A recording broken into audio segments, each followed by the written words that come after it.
So this is how we're making coffee this morning in the new old Cory coffee maker. And if you look, you can see the coffee starting to come up, or the water come up to the top chamber.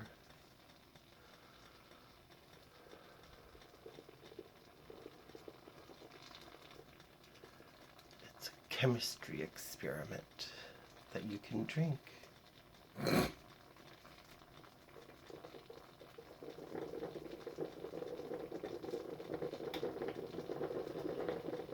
There it goes.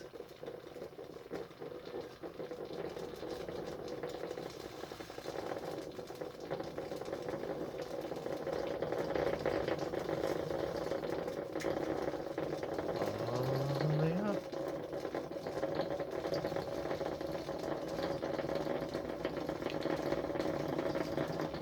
So then when it gets all of it on the top, you let it steep basically for a minute or so.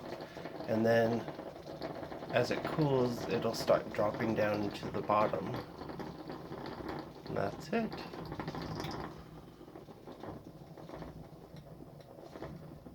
Pretty cool.